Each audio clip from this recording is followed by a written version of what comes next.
The Gospel of Gold by G.S. Lewis.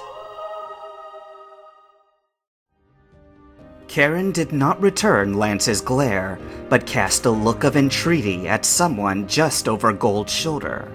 With a glance, he saw that Master Bruno had appeared in the doorway near Will. "Allies! Comrades!" she pleaded. "You know better than anyone the value of a good team. We are all Pokemon elites. If we team up again, even now, we can still take this man. And then, with Petrol gone, we'll be free to direct Team Rocket ourselves." "Stop it!" Will shouted suddenly. He sounded distressed, but he had been so forceful that the unsuspecting Karen actually did shut her mouth. "You tell me you're going to kill kids. You tell me that you'll kill me. And after that, you dare hope that I'll ever work together again with you?" Will swiped his arm in negation, and his eyes glowed with an eerie light. "Get off that throne!" "Bruno!" cried Karen, completely disregarding everyone now but the fighting master. "You knew and approved everything along with me! The Rocket Alliance, the deaths that we knew would come of the gym battles, the contingencies we would commit to if it came to them. If you let this happen now, you will not escape punishment. You were never a quitter.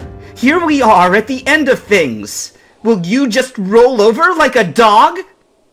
Her voice had become shrill, but as she stopped and panted for breath, the room grew heavy with silence. Gold looked at Bruno and saw his eyes downcast, his mouth frowning.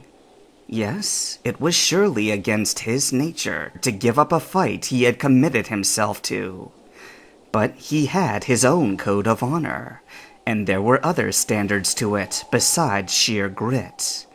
When he looked up at last, it wasn't toward Karen, but the champion, Lance, who regarded him calmly. "I was reminded recently," he intoned softly in his deep voice, "of real power. I was on the mountain range just north of Blackthorn when I received my summons from Chuck. I was reluctant to join battle again, but I hiked down south to the entry point of Dragon's Den. There I thought I would camp and observe battle from a safe distance. There also, I was to witness the most extraordinary thing." Bruno's eyes widened at the memory. "At dusk, a small boat came towards me across the lake, ferried by one of the gym's trainers bearing a pale body. His body." He nodded toward Lance.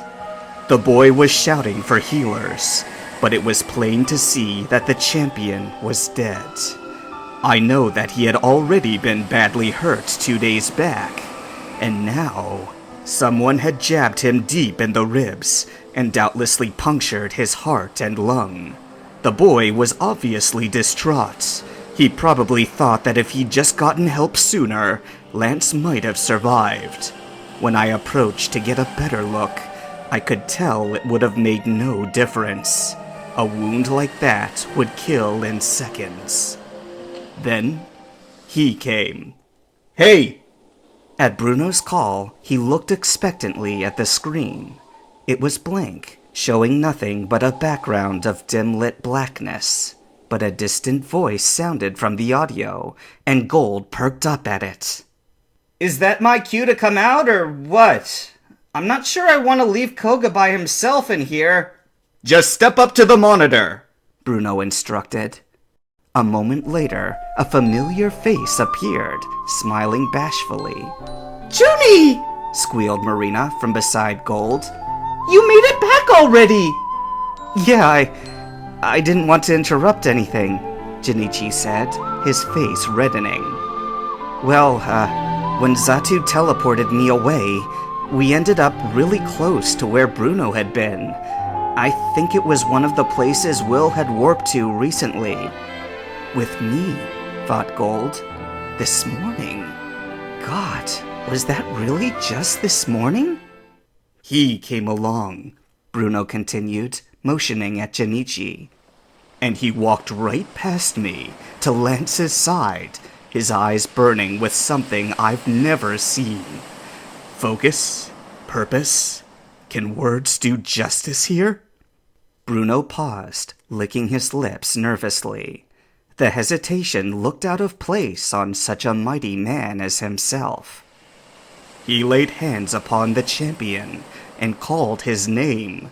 He commanded him to rise, while the ferryman and I looked on. And Lance breathed again. All eyes turned from Bruno to Lance in the bloom of his health, to Jinichi still smiling shyly on the screen. Gold regarded him with wonder and joy. Jinichi, who had erred so much early on, was counted worthy to perform a miracle. Just like me, he thought. Just like anyone who answers the spirit's call. The last thing I remember, said Lance, speaking up softly, was right after getting off the phone with the sheriff in Ecruteak. I was alone in an upper room of Blackthorn Gym. I turned to head out and join up with the gym leaders. Lance's brow furrowed. And Koga was standing there. Well, not standing. Mid-lunge would be more specific. I felt the point and steel pass through me, and my shock was so extreme that the pain of the poison was almost an afterthought.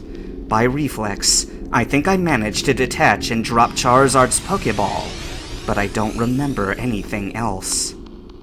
He turned his head to the screen, looking solemnly at Jinichi. His was the next face I saw under the sky. My body felt a bit heavy, like coming out of sleep, but there was no more pain. That was an outstanding change for me, since I had been aching non-stop for 2 days. I checked myself for injuries, fearing I was wounded beyond my senses, but there were none. There was only Bruno, staring with raw shock, and the boy, Jinichi, thrusting a bag of Pokeballs into my arms. Lance tilted his head in thought and smiled. Oh, and Alan, who'd ferried me. He was a crying wreck, but I managed to learn that he'd found Koga standing over me and wouldn't let him have me. He was a brave lad for doing that. Never have I seen such a wonder, whispered Bruno, as though to himself. The death of Machamp shook me to my core. But to see a life returned... He lifted his eyes to Karen, still poised on the throne. Her posture could not have been more rigid than if she'd been in an electric chair. That is not a power to fight, but to pursue. It lives, and it gives life. Now that the champion is returned to life, he is here. And you are in his seat.